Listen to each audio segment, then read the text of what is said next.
everyone, how you doing today? I'm Kirsty and this is weekly reading vlog number 5.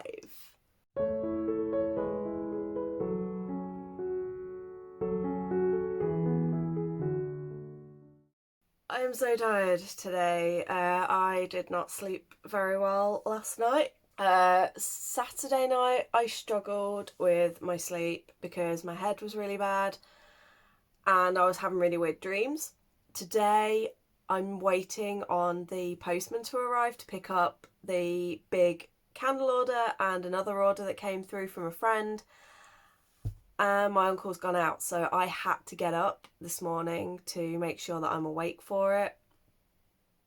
So it's now coming up to 9:30 in the morning and I'm just so tired. I've had probably about 4.5 hours sleep. So today's going to be another struggle and I'm at risk of another power nap, danger nap. So, yay.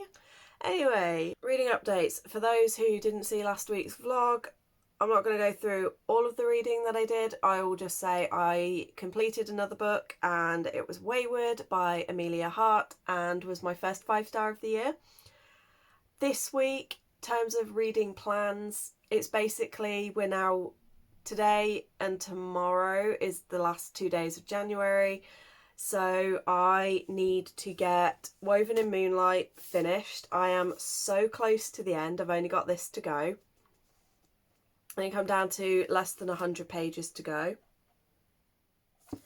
We've then got Under the Whispering Door by TJ Klune. I've got about 150 pages to do. I've got Wa the Art of Balance, which is on something like 90% now, so I should be able to fly through that today. And they're the only books that I desperately need to get finished. I also need to finish setting up my bullet journal and get that recorded and doing a couple of other videos today as well. Hopefully, if I can stay awake long enough. Yeah, that's basically it. So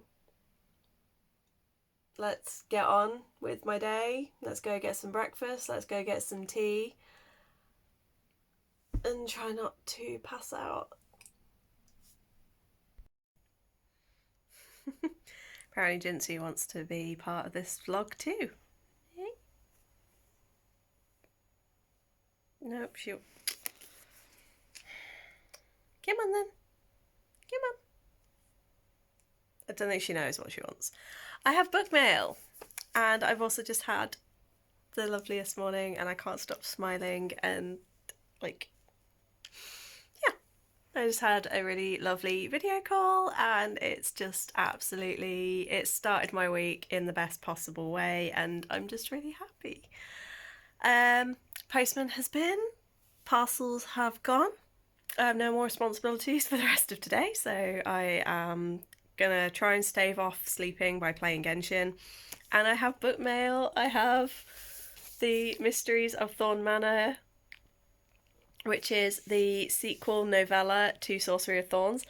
And this book is so tiny. Like, if I compare it size-wise, so this is Under the Whispering Door. It's so small and it's cute and I love it.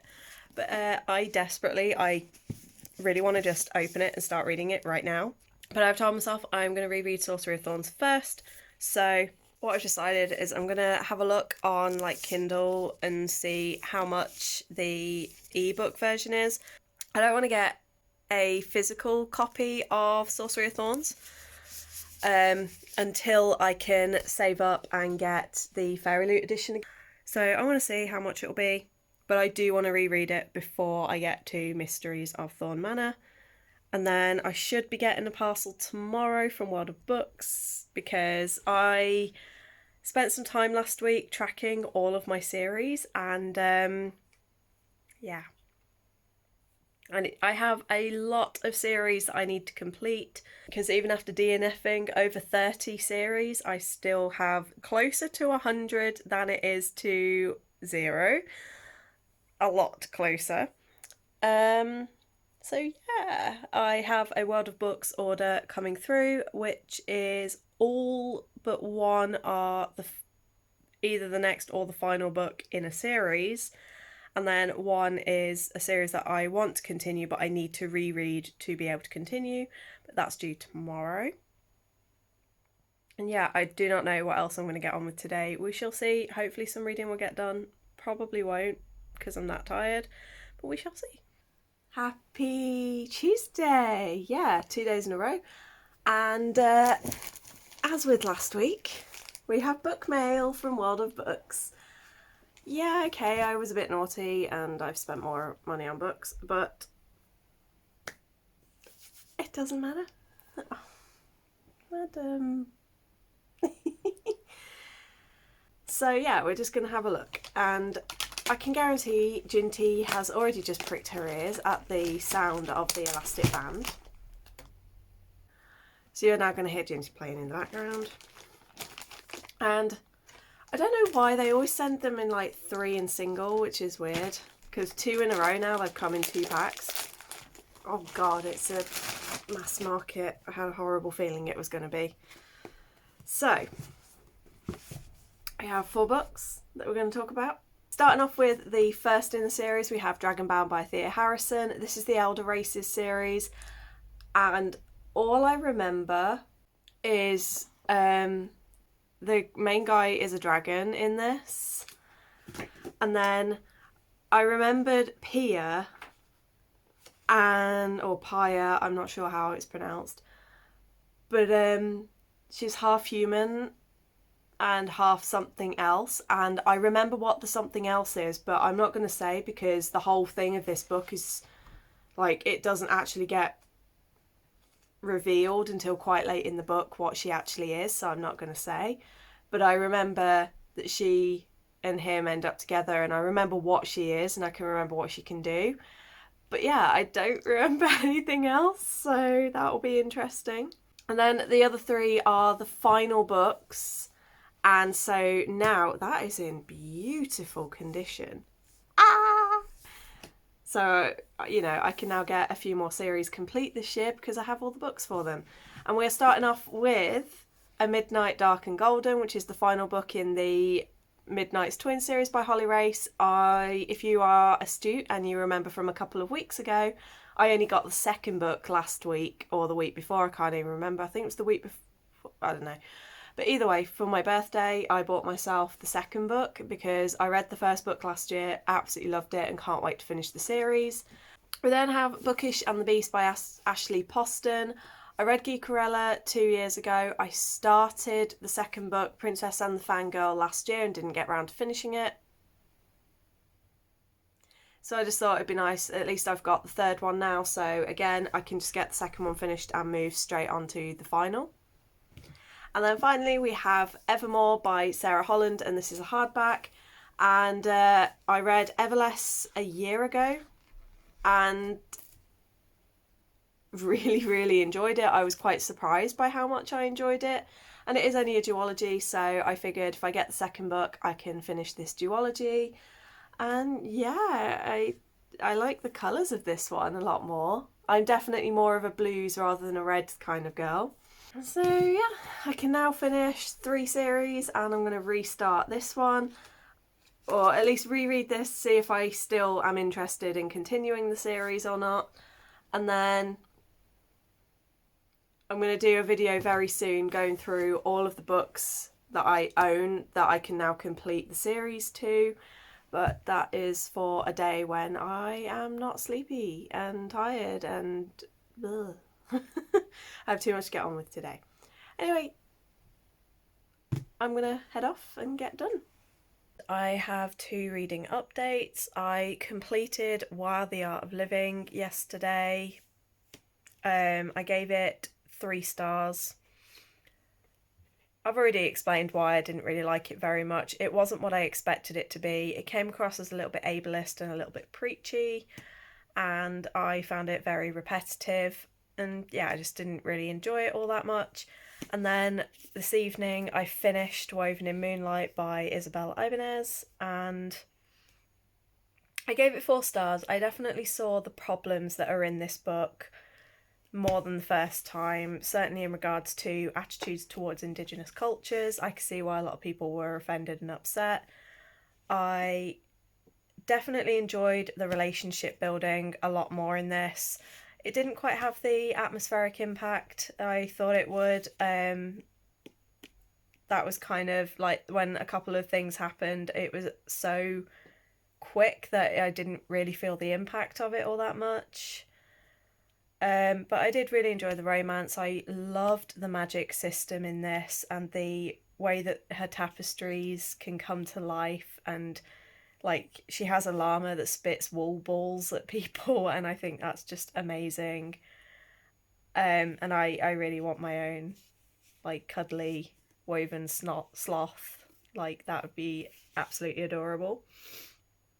However, I have decided I'm going to DNF this series because I absolutely hate Candiza, who is called Catalina. I've only just finished reading it. But yeah, Catalina, I absolutely hate her, and she is the primary character in the next book, and the reviews that I've read of the next book leave me very unimpressed. So I am just going to leave it at Woven in Moonlight and treat it as a standalone. But I did really love the magic system. I'm glad that I bought it, and I'm glad that I reread it. And yeah, all I've got left for this month, and considering we've only got 30 minutes left of this month, it's not going to get finished. But I will get it finished over today and tomorrow, and that is Under the Whispering Door by TJ Klune. Yeah, I'm going to just aim to get that finished, and then I'll count that in January's because I read the majority of it. I basically count a book, unless I've left it like 6 months in between starting and finishing it. If it's the next month, I just count it in the month that I read it, the most of it in. But only before I've done the reading wrap up. Once I've done my wrap up, I will then count it in the current month if I've not already finished it. Tomorrow I'll talk through some of my February reads, what I want to get done, and yeah, I hope you all have a good start to your February reading. I'll see you tomorrow for an update, maybe. Well, I'm very glad I'm not someone who gets very red-faced and red eyes when they've been crying. Because fuck me. I didn't get why people were going, bring tissues and all of this. Where is it? I've lost my book. I've just finished it and I've lost it. Under the Whispering Door. I did not get why people were saying bring the tissues. I got to like the last chapter and I was like, yeah, it's a little bit emotional. See, the scenes with Cameron in particular, I was like, yeah, a little bit emotional, like it's hitting home. Not too bad. And then the epilogue. I was sat there and I was like, the pages are getting a bit blurry. And obviously I'm not going to say anything, but just not the final page, but the page before. There was just a particular moment involving Hugo, and that was it. Floodgates gone. I'm still like, it's only been like 10 minutes and I'm still just, I could start crying again at any time.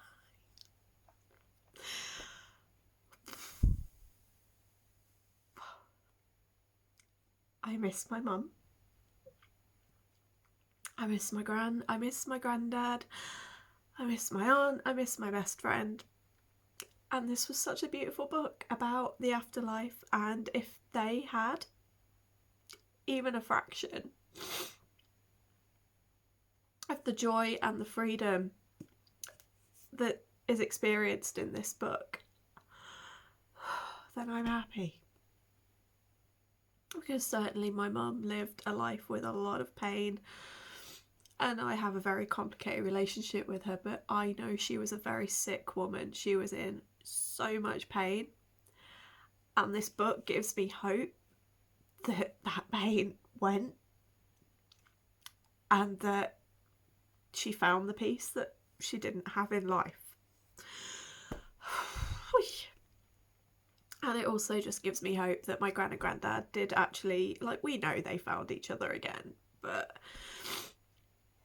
Like the day my gran died, she'd kind of been holding on all night, and we kept saying to her, it's okay, you can go, let go, be free. But she just wasn't. And then when my uncle arrived in the morning, he brought a photo of Grandad with him, and within the hour she was gone. And we've always said it's because Grandad was there and he took her home. Oh yeah. I don't know what these tears are. I've had a bit of a down day anyway. I've been feeling a little bit emotional, and then yeah, I decided stupidly maybe to read this.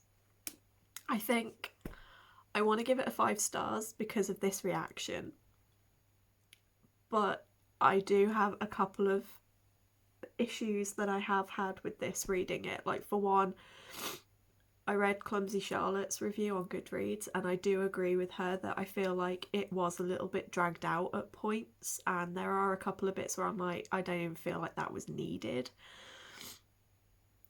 And I feel like, Wallace, I just couldn't quite get behind how he evolved. Like, by the end I was okay, but I don't know, a lot of it I just really struggled with how, it's only been 4 weeks, no one changes that quickly. So I was a little bit like, not sure. And then finally there was like a whole thing with this person, and it was upsetting, but there was this character that they brought in, Desdemona, and I just didn't like those bits, and I didn't feel they were overly necessary to the story. So yeah, I'm gonna sleep on this one. I've officially now, even though it's February 1st, most of this, the last bit of this was, 60% of this was read in January, or 70%. So this is still going to be counted as January. Yeah, I am feeling a little bit fragile. So I think I'm going to go back to watching my K-drama. Yes, I'm watching another one. I've started and DNF'd like 4 in the last few days because I just haven't been able to find what I'm looking for. But I'm finding I prefer the older ones. Like, I've gone back to one from 2009, which is the Boys Over Flowers. And it's like, it's ridiculous, but it's not as bad as some of them. So yeah. Yeah. I was warned. I didn't heed the warnings. Now I'm paying. Anyway, it is technically Thursday now because it is 20 past midnight, so I'm gonna go. But yeah. TJ clean, man. Just... Hello, it is Thursday, and quite honestly, last night was a terrible night, and I'm struggling really hard today. After that video that I recorded, I found myself unable to sleep. Everything was whirring around in my head. I kept getting really upset and wanting to cry. I realised that my mood was a lot lower than I thought it had been. And yeah, even though I tried to go to sleep and tried to go to bed, the last time I remember looking at the clock, it was like 4:40 something. But I used that time on the plus side to go through my journal, and I filled in my January stuff. So I've got like, the first 8 books read. I have the first of the books filled in here, and I did all of that. I nearly filled in book of the month on my spread, but then I remembered I'm saving to do all of that in one go at the end of the year. Then I got like my Beat the Bat list. I've got a few coloured in on here on both of the graphs. So yeah, we're getting there. And then I've been filling in like my books read page. I have like my discussions and my little notes, and then I've just got to do my woven Under the Whispering Door. I've got my note and my thingies to put in and my write up. And then I'm debating whether to do like a stats page at the end with like how many pages, how many books finished, etc. I don't know yet if I'm going to do that, but I'll think about it. After some thought, I went back, and even though initial thoughts I was like 5 stars, I ran it through Corepile and I was like, well, actually, characters weren't as awesome as I'd have hoped. So they got dropped down a couple of marks. Atmosphere, even though it was like 50 out of 10, that got 10 out of 10. The writing got like 9. Everything else got really high. Characters dropped down to 8, and also logic. There were a couple of points in this book where I think things got a little bit too philosophical, and it kind of confused me and got me a bit lost. Like there's a bit with the manager, and there's like an interaction, and it just, what Hugo's reaction to Wallace was, just there was a couple of scenes where it was like, what? And I kind of lost thread of what was going on. So yeah, I think it got a little bit too whimsical for my liking in a couple of points. So plot did get a couple of marks low. It still came out as a 4.5. It was very, very close to a 5-star. But I will say that I didn't like Wallace very much as a character. I didn't quite get into his how quickly his character changed. I thought the romance was cute, but it wasn't like earth-shattering. The thing that got such high marks for me was definitely the commentary on grief and living your life, as well as the theories of like what comes next. I liked that side of things. I loved the tea and how like tea is reflected, even though I hate flavored teas. I thought the tea thing, I'm obsessed with books that deal with tea, even though I'm not a big tea drinker myself. I think that's my ex's influence because he was a massive tea nerd. And so I used to love listening to him talking about it. So that's kind of stuck, that I love the theory behind teas, even if I don't like drinking them. So this ended up with a 4.5. I've got one more book that I forgot, and that was the backup plan that I did the blog tour for. And I kind of skim read it because I only had a few days to get it done. So back in January, I skim read it just so I had enough information about the book and enough understanding of the plot to be able to do the review. And then I've now gone back and there's like a couple of bits that I didn't really take in properly. So now I've gone back and I'm reading it properly. So I'm nearly finished with that, which will then finish all of my January reads. And tomorrow I should then be ready to do my January wrap-up video. And then I have started my first February read. I'm reading The Icy Pirates by Frida Nilsson. Very middle grade. Not a lot's happened just yet. And things that have happened super, super fast. I'm on page 43. I reckon it's going to take about 2, maybe 3 hours at most to read this. And I'm liking it so far, but it's too soon to really tell. Like I said, I am only functioning on about 2.5, 3 hours at most sleep right now. So I'm going to just go back to my game. Probably give up. Oh my god. I will probably give up on it very soon and go back to the TV, or I'm just going to go back to bed for a few hours. I mean, it's 1 o'clock now, so if I go to bed now, I can probably sleep till about 4. I don't know. Anywho, I'm going to go get on and do that, so speak soon.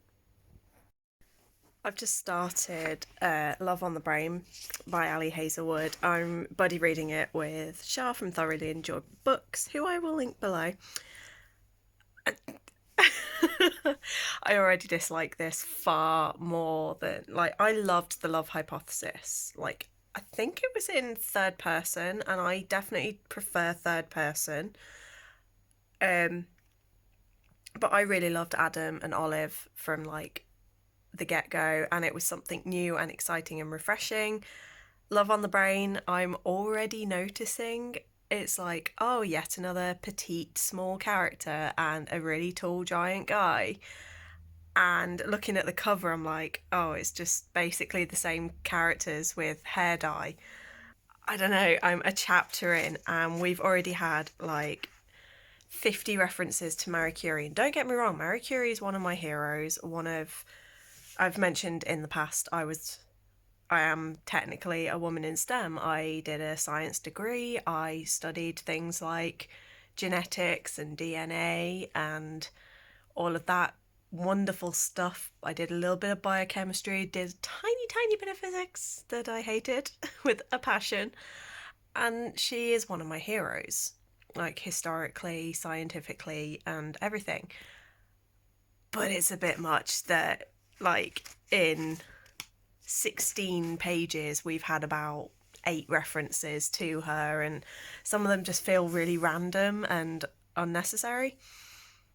We've also had a Harry Potter reference, and I'm like, why are people still in? I'm not a fan of people doing cult references to other books anyway, but still, why does it have to be that? It kind of redeemed itself in like the next little tiny bit where it was like, Harry Potter has been tainted, but it's still, you don't need to include it in your book in the first place. Like, even if it is to make a dig at J.K. Rowling, you don't need it. Like, I'd rather have it not been in there. And it's mentioned veganism once so far, but Shah, who's a little bit further ahead, she got a bit of a head start on me. She was like, oh, wait until they start talking about veganism. That's a thing with this book. And again, I have no issues with people being vegan and I have no issues with veganism, but I have massive issues when it kind of gets forced on you and when people are like trying to like force their opinions onto you. So I'm like, I have very big doubts that I'm going to enjoy this book. Which is a shame because Love Hypothesis I thought was brilliant and I gave 5 stars, and currently I'm like, I don't like this at all so far. I've just seen my first thing about veganism in this book that she's like, oh, I don't eat any animal products and my sister eats enough for 2, so between us we only emit a carbon footprint for 1 person. I'm not going to, but I could go into a lot of details on how veganism is not better for the planet than eating meat. It's not. And this is me coming from a biodiversity, ecology, conservation background. So I know what the fuck I'm talking about. So yeah, I think me and this book are going to have a big falling out over this if it continues. Yeah. Like I said, I have nothing wrong with people being vegan. I just don't like a lot of the arguments that people who are vegans use for why they're vegan. And I'm like, okay. I still argue the best thing for the planet is sustainable agriculture, not eating something a little bit different to everybody else, because it's where your food comes from, not what the food is, that has the biggest impact on the environment. Anyway, I'm going to shut up and get back to this, but I'm only this far in. I'm already ranting.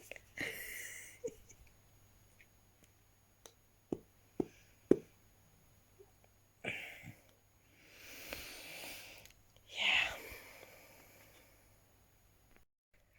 This book is fucking trash.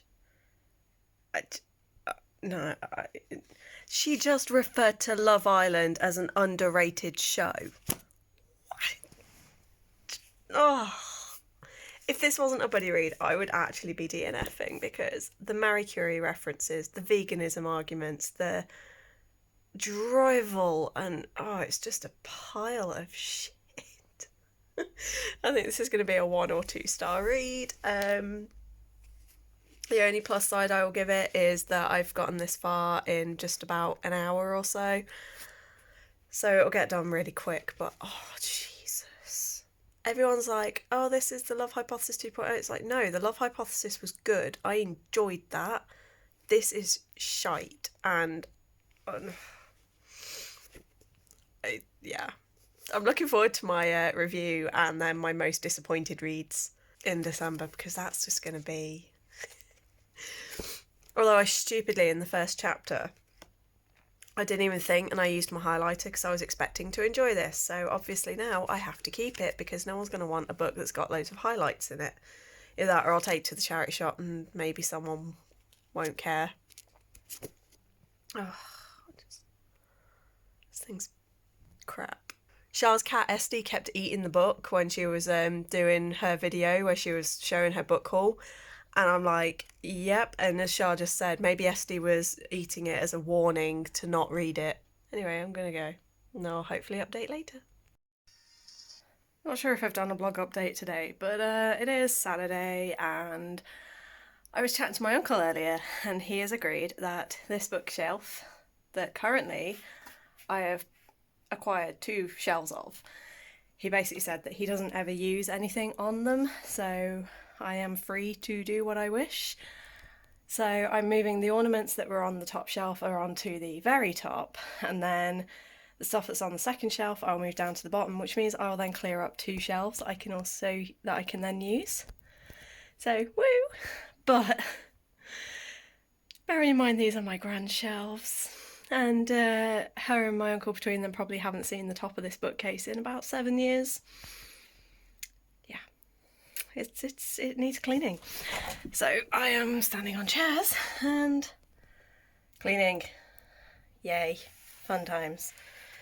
At least I remembered to take my antihistamines before I started, so I'm not going to die from the dust. But yeah. Happy Sunday! Reading updates. I finished The Road Trip by Beth O'Leary yesterday. I was basically reading this while I waited for Char to catch up with Love on the Brain. She has now caught up and sped past me. But I'm kind of happy that I managed to read this in like less than 24 hours. I read it in like, I think 5 hours total. But dear God, do I want my life back. I loved the flat share. I gave the flat share 5 stars. I thought it was fantastic. This was awful. None of the characters were redeemable. The sections where it was like then, I quite enjoyed. I didn't really have problems with all of that. But when it was revealed like the exact reason why Dylan and, I've already forgotten her name, Addie broke up, I was like, are you actually fucking kidding me? It was the most pathetic thing and the most rage-inducing thing. And I'm sorry, but if a guy did that to me, he would never see the light of day again, let alone be given a second chance in any way, shape or form. Like, that would be just irredeemable behaviour if anyone did that. And then it was kind of like, it made fun of stalking and stalkers. And like, there is a stalker in this book, and yet when it gets found out, it's like, oh, it's fine, he's harmless, it's only him, he's harmless. And I'm like, I call the police. There are at least 2 people in this book who should be in prison. Like, it's ridiculous, and yet it's played off as, oh, but this person was actually in love with them and that's why it caused stalking. And then this one is harmless, and I'm like, no, stalking is stalking, it's dangerous, and in one case led to absolute, none of these characters were redeemable. I enjoyed about the first third of the book. The second third of the book, it was like The Hangover, where it just got to a point where it was like, I'm sorry, but realistically only so many things would happen that would cause these issues on this trip. And yeah, I just got really annoyed. And by the end, I think the last like 40 pages, I lost all interest. So this ended up with a 2.5 stars purely because I kind of enjoyed the start. And a lot of people have critiqued how insta-lovey it is. And I'm like, well, I'm sorry, but in my early 20s, I fell for people very hard. And there are many reasons why a lot of people do feel within a week that they can say, I love you. Like, it's not that unrealistic, especially for young people. So I don't understand why that got so much hate and shit. But yeah, didn't enjoy. I'm having not great luck with my books this February. 2 books in a row that I've picked up from authors that I previously loved, and I've been bitterly disappointed. So I'm watching Chloe's reading sprints. I have just about gone past the halfway point on Love on the Brain. So my aim is to get this finished tonight and this video edited. And I will be back later with a critique of this. And then I also started last night. I began Fortuna Sworn by K.L. Sutton. I'm only about 15 pages in, because it was as I was falling asleep that I started reading it, and I think I'm going to get on very well. So yeah, I've been doing some tidying and organising, and over there is starting to look, where I can't even point, over here is just starting to look a little bit better. I also found a basket of laundry that was my grand's from like a year and a half ago that was hidden in all the clutter. And so I went through it and I picked out, there's like, my gran was a very, very large lady, and like her t-shirts fit me like dresses. So I've nabbed a couple of t-shirts that were in there that I'm now going to steal as night dresses. And then there was also a cardigan in there that she bought, and it must have been too small for her. It fits me, like it's a little bit big, but not too big. So on her, that must have been, she bought the wrong size, so she probably just shoved it in there, like, oh, it's the wrong size, I'll shove it in there. And then obviously when she died, it's still just been sat there. So I've ended up with some new clothes. And I love how my fashion sense is now my grandmother's old dressing gowns, cardigans and things. And yeah, I'm not ready to let go of certain things. Like I found her Aston Villa football cap that she always wore when she went out to put the clothes on the washing line. It's like, that's never going anywhere. That stays. That gets put somewhere safe. And it's the same like with my granddad. He always wore these like granddad cardigans, and each of the three of us kept one of them as like a memento to him. And there's certain bits of his clothing, like all his ties, we've never got rid of those because they're granddad's and they're staying. So yeah, it's been quite interesting finding things. And then I also found a baby monitor that at first I was like, why's Gran got a baby monitor from 2014? That's weird. None of us were pregnant. None of us had babies. And I was like having a bit of a laugh about it. And then my uncle told me the reason why she bought it. And I immediately had all the feels, got a bit emotional. And it was because when Grandad was at his end of life, he lived in the back of the living room for like, I think the last 6 to 8 weeks of his life. And Gran couldn't sleep downstairs because if she could have, she would have. So when she used to go up to bed, she had the baby monitor set up to hear him through it. And they used to like talk to each other through it, and she'd like sing to him and things. And I'm just like, okay, now suddenly I'm really sad. And like, that was so beautiful, but that was what they were like. They screamed and shouted and hated each other, but they also absolutely adored each other, and I couldn't have asked for more. But then, yeah, it's always interesting. Every time I do a tidy in this house, I just find really interesting things, and I'm like, okay. And it's nice that I'm rearranging things and tidying and organising things and making the house a bit better. But at the same time, it's also really sad because it's like, I feel like every time I rearrange, I'm not removing a piece of my gran, but it's like, I'm just, it brings back some of the feelings and memories of having my gran and granddad around. And there are certain things like my gran's chair, we don't touch that. That's still got like her little ladybird pillow. It's still got her little ring donut that she used to sit on for a bum because she had sore bum and things. So, there are certain things that won't ever get touched, but then there are other things where it's like, okay, I need a bookshelf. I've been told I can help myself to that bookshelf. It needs tidying. Anyway, I'm going to get on, hopefully do some reading or editing. And yeah, should have some more updates for you guys soon. End of Monday, Kirsty, who is currently editing this vlog, and I forgot to do a wrap up. So all I will say is I have done no more reading since that last update. I spent most of Saturday night in a hell of a lot of pain. I accidentally ate some bread that it turned out was on the turn, and I am severely allergic to penicillin. Looked fine, it smelt fine, and then today when I went to get the next slice, it had turned. So it must have already been on there, and I spent one of the most intense nights of my life in such severe pain. I was crying, and yeah, did not get any sleep pretty much last night. Saturday night I didn't really sleep great. So yeah, I just basically had a really rough weekend again. So I'm still on the halfway point of Love on the Brain, and I've only read about another 10 pages of Fortuna Swan. So it is 10:30 now at night. I'm going to very quickly finish editing this. I'm going up to bed, where I am going to either read a bit of this or I'm going to read some more Fortuna Swan, and I'm going to start planning for my Tropical Readathon TBR, which I talk about more in next week's vlog. So yeah. Anyway, I hope you've had a good weekend. As always, let me know in the comments what you've been getting up to with your reading, and I will see you on the next one. Bye!